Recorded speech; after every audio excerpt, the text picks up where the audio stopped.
Este intenso thriller, dirigido por Daniel Monzón, narra la historia de Juan Oliver, un joven que comienza su carrera como funcionario de prisiones. En su primer día, llega temprano para conocer su lugar de trabajo, pero un inesperado motín carcelario lo deja atrapado en el interior. Para salvar su vida, decide hacerse pasar por un preso enfrentándose a un entorno brutal y despiadado, liderado por el carismático y violento Malamadre.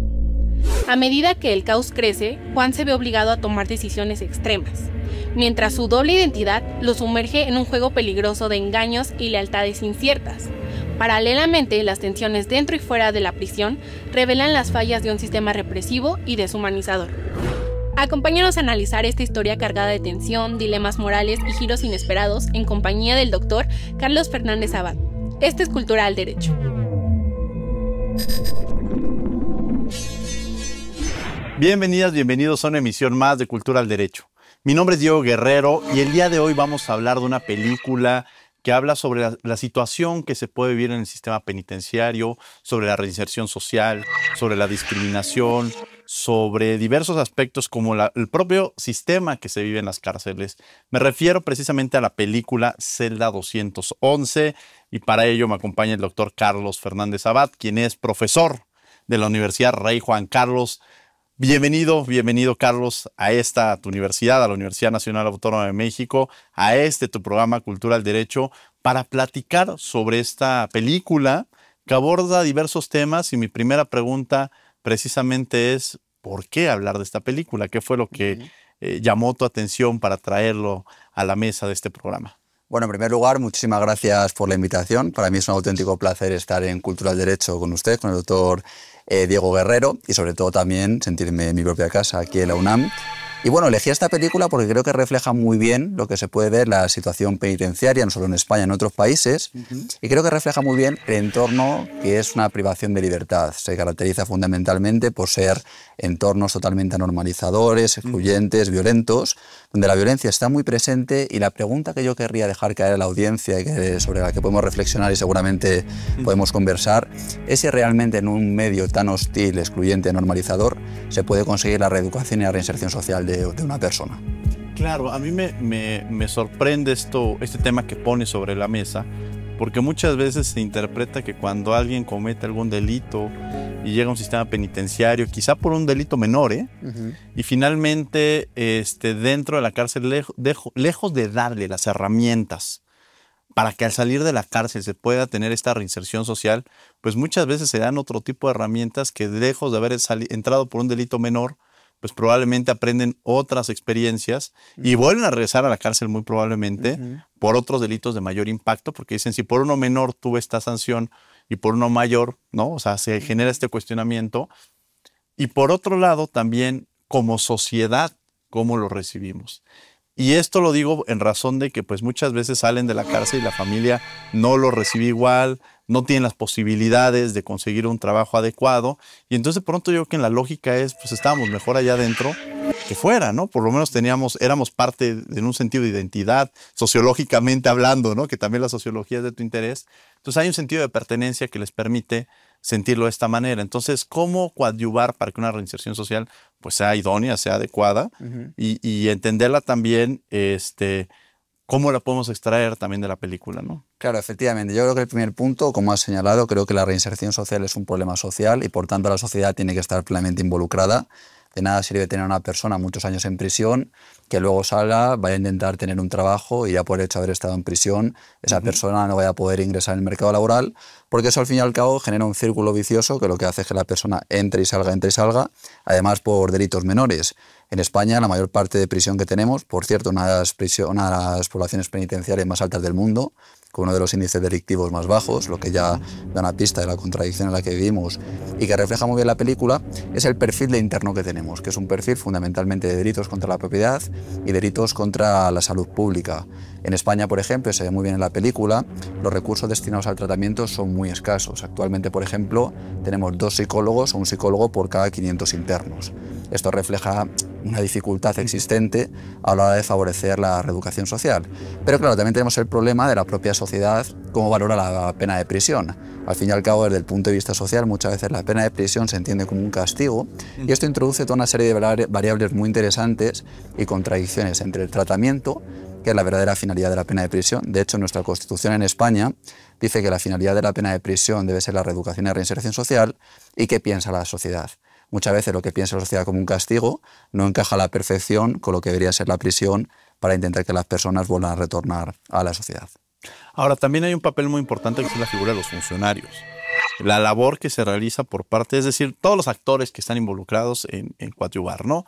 Tenemos a la sociedad, de cómo permite esta adaptación saliendo de los sistemas penitenciarios, el papel de la persona que está haciendo o que se encuentra en esa condición, pero también la sensibilidad, la responsabilidad por parte del Estado, específicamente los gobiernos de quien dependen los sistemas penitenciarios para cómo coadyuvan en esta manera, ¿no? Y de ese sentido creo que es una labor muy importante que muchas veces, pues más bien lejos de sumarse a eso, pues caen en diversos factores como corrupción, como incluso tratar de una manera inadecuada a las personas que se encuentran en esta condición, ¿no?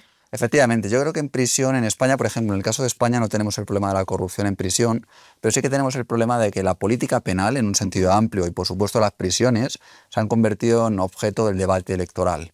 Entonces, en España hoy en día lo que vende y lo que consigue votos es penas de prisión cada vez más largas, cada vez más duras y con condiciones peores para la reinserción social.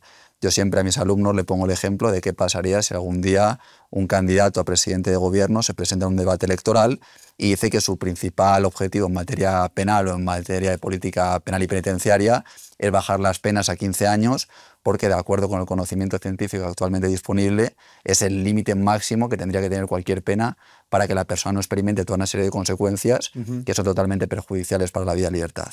Entonces, como la política penal se ha convertido en una cuestión puramente electoralista, plantea este problema y esta tensión entre la imagen que debemos ofrecer a los ciudadanos, es decir, las prisiones tienen que ser duras, las prisiones tienen que servir para castigar, pero por otra parte tenemos que las prisiones constitucionalmente tienen que estar orientadas hacia la reeducación y la reinserción social.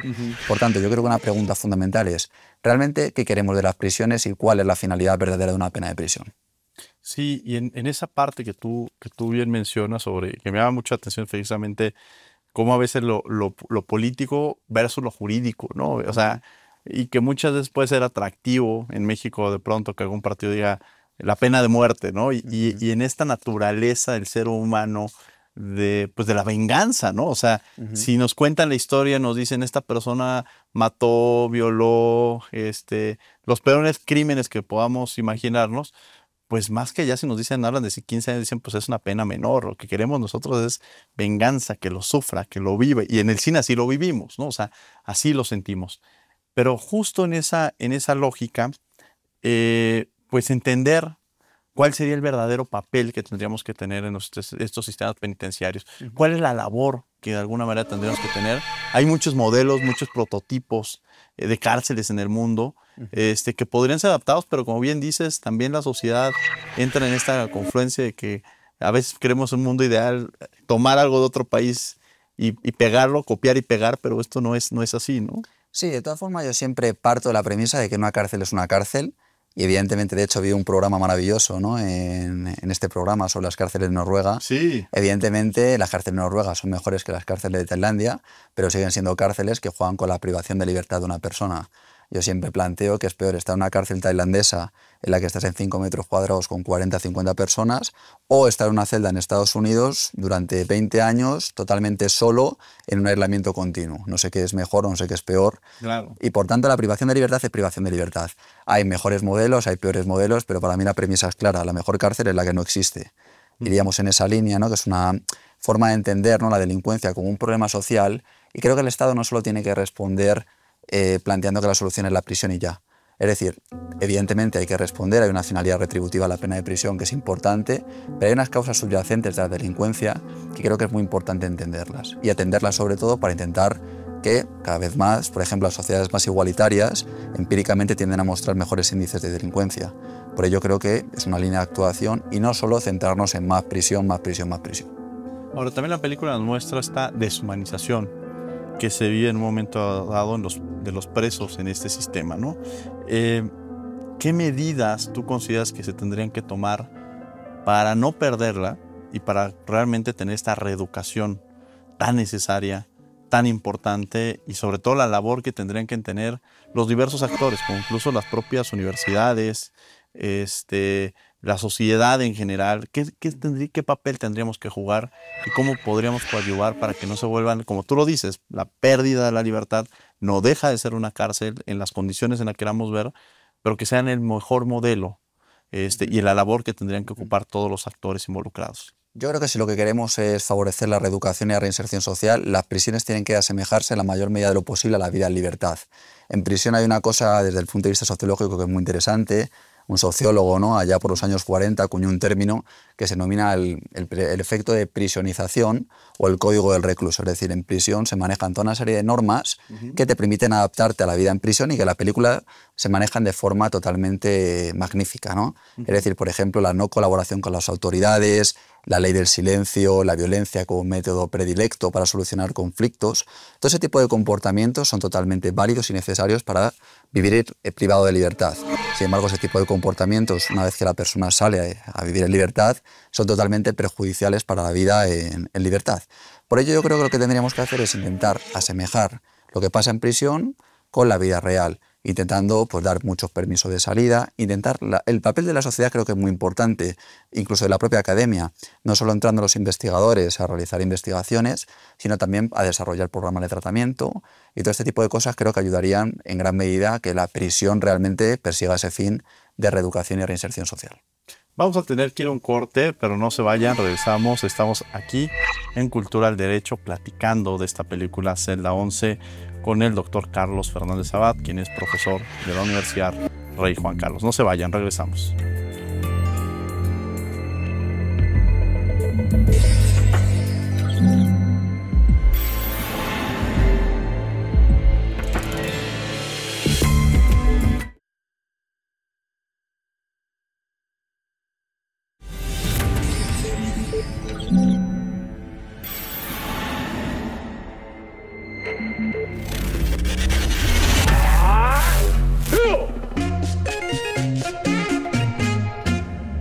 El sistema penitenciario en México está compuesto por 15 centros penitenciarios federales, 251 prisiones estatales y 53 centros de atención a adolescentes, los cuales se estima albergan a 226,000 personas, sobrepasando sus capacidades en más del 60%. Tal es el caso en el Cerezo número 3 en Ciudad Juárez, donde un motín en el 2023 dejó evidencia de las carencias del sistema, como la corrupción y falta de personal capacitado para controlar a los reclusos.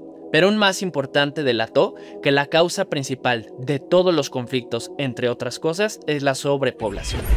El presidente de la Comisión Estatal de los Derechos Humanos de Chihuahua reconoció que el 90% de los reclusos en el Cerezo tienen prisión preventiva y solo el 10% está sentenciado.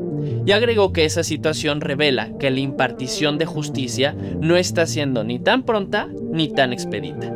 Dentro de todo lo que queda por hacer, ¿tú qué piensas que es mejor? ¿La versión noruega basada en la rehabilitación o la versión punitiva del Salvador?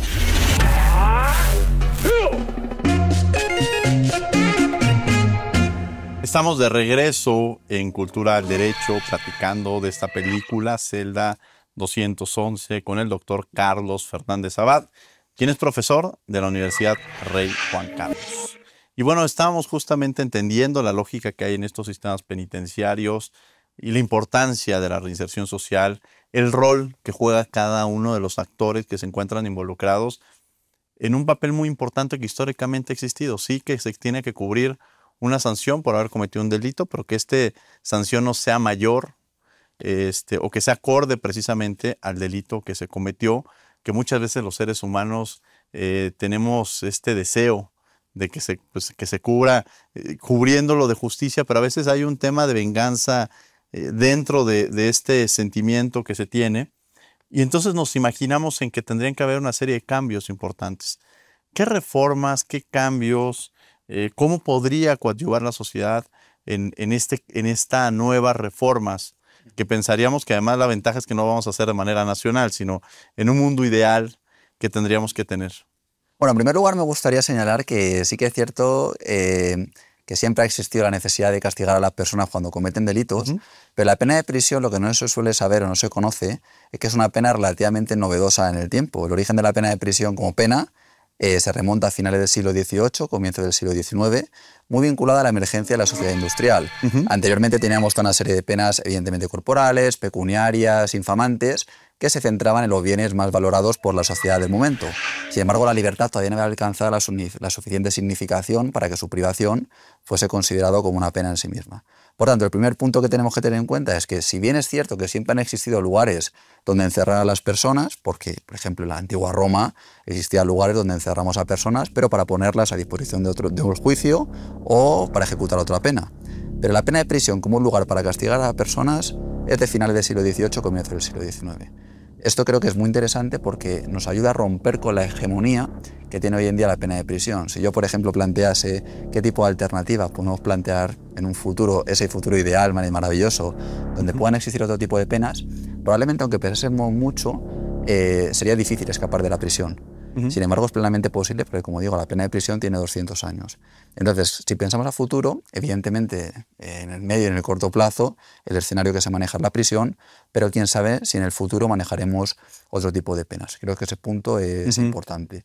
Por otra parte, como decíamos antes, muy importante tener en cuenta el papel de la sociedad.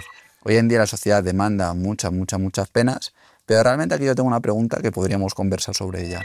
¿Realmente la sociedad es muy punitiva y lo que busca es castigo, castigo, castigo? ¿O la sociedad maneja un desconocimiento importante sobre lo que es el derecho penal en general y las penas en particular?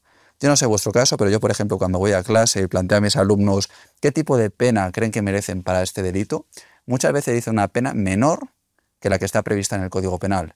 Y sin embargo, piensan que el Código Penal es demasiado blando.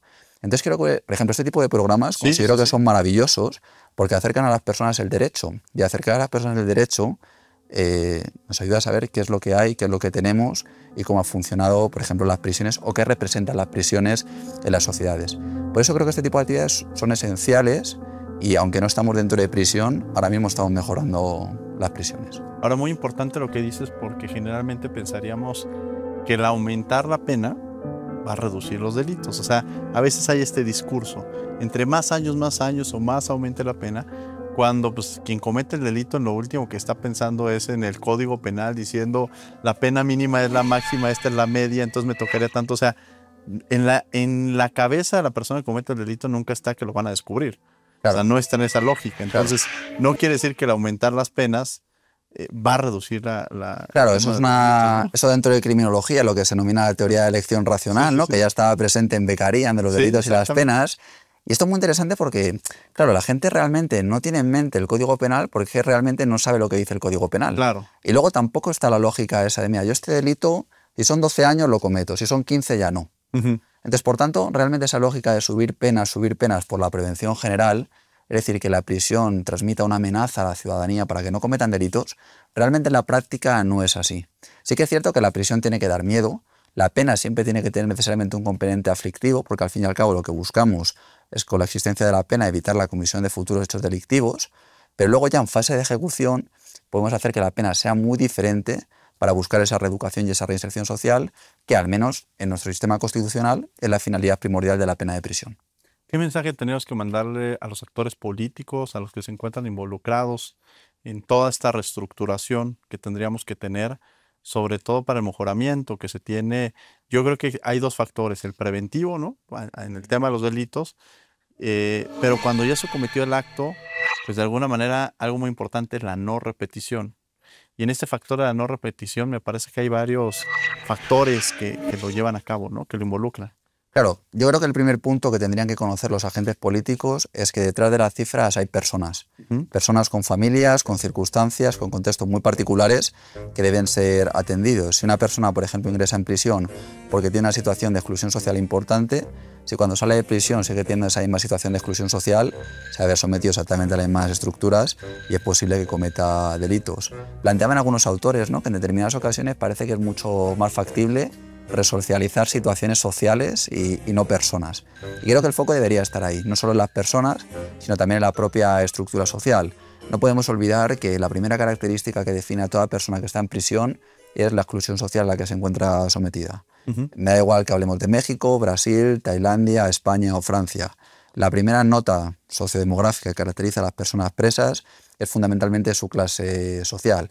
En España, los denominados delincuentes de cuello blanco rara vez ingresan en prisión y cuando ingresan en prisión las condiciones son muy diferentes. Por tanto, creo que no deberíamos olvidar la estructura porque muchas veces en la propia estructura está la solución del problema. Claro, me llama mucho la atención este factor que cuentas porque precisamente habla sobre estas desigualdades sociales que en un momento dado permean y existen en estas condiciones.